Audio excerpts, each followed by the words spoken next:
Hi, I'm Christy Clark and I'm joined today by top designer Corinne Bradd. Hi Christy. Corinne, it's lovely to see you again. Thank you. We're on issue 5 of Let's Make Cards and it's in stores Friday the 27th of April, priced just $7.99. Go out and get yourself a copy. So Corinne, let's talk about issue 5. I'm quite excited. Yeah, we've got some fantastic colourways in this issue. You've got 4 pattern background papers. There's 10 pastel cards and envelopes. Gorgeous colours, aren't they? They are great. Really nice. And they really do go together well. They're Yeah. almost like a pastel rainbow. We've got some brilliant rub-ons, and then we've got our beautiful die-cut embellishments.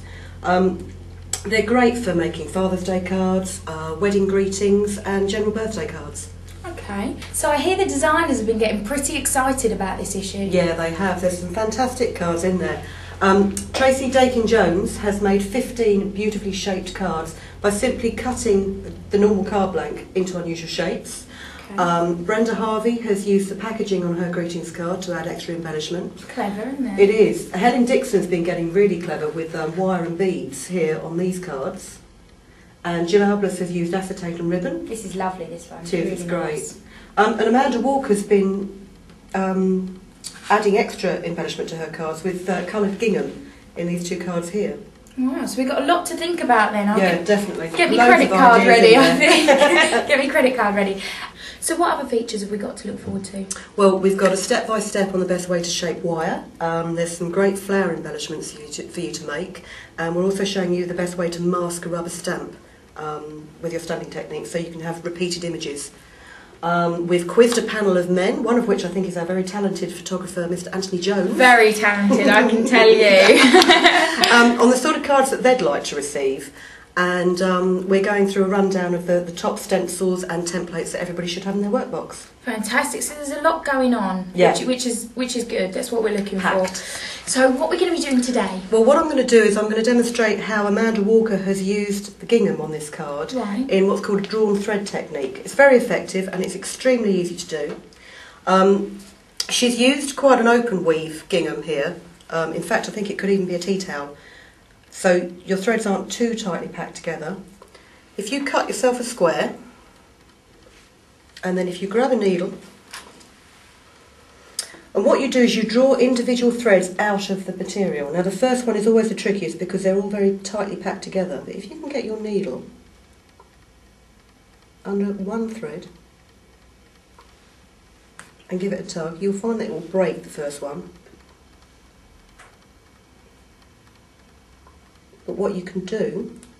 It's quite fiddly, isn't it? Well, it looks fiddly, but it's honestly, it's the first one that's the trickiest because they're so tightly packed in there that it makes it difficult. But once you've got one out, it obviously loosens up the weave on the rest of it. And you can just pull more and more out with a needle.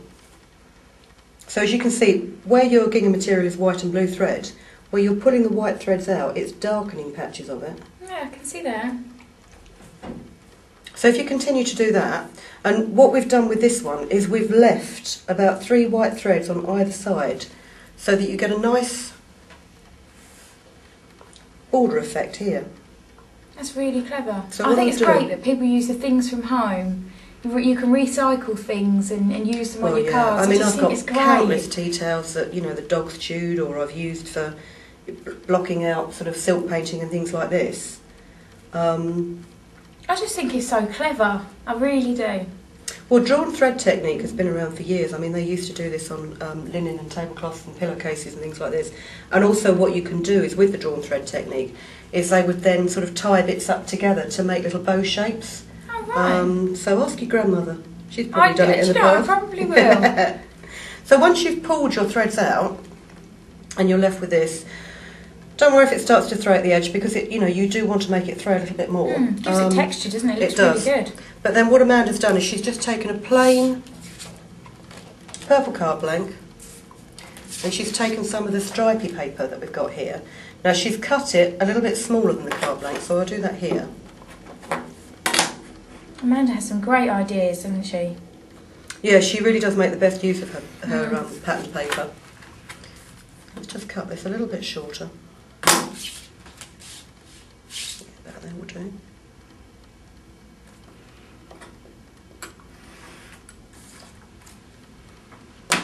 And then what she's done is she's used the wavy lines on the paper, and your best way to do this is just with a pair of scissors. If you just cut along those wavy lines, try and keep them in order so they make, you know, like a flat jigsaw. Yeah.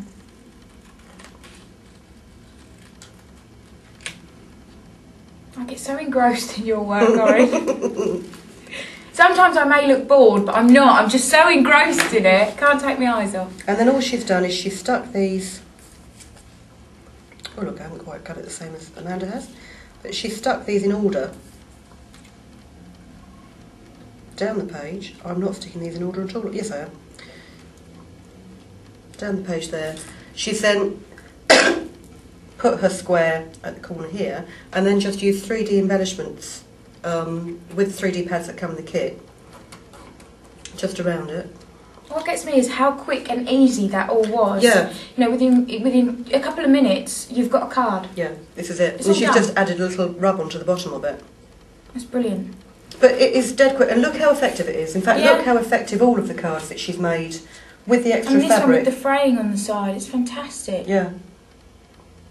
I'd be really happy if I got a card like that. Really happy. Take a note. Yes, okay. I really hope you've enjoyed today as much as I have. I'm going to be giving this a go, so if you want to leave me a note on the forum. Oh, have you got your forum set I up? have, yes. The very talented Dave Coe set it up for me, which is very kind of him. So come and have a chat. I'd really like to hear from you all. As I said, issue 5 on sale Friday the 27th of April, $7.99. See you soon.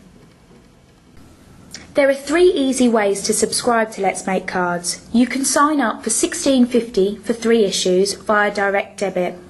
Alternatively, you can pay £38 for 6 issues or just $70 for 12.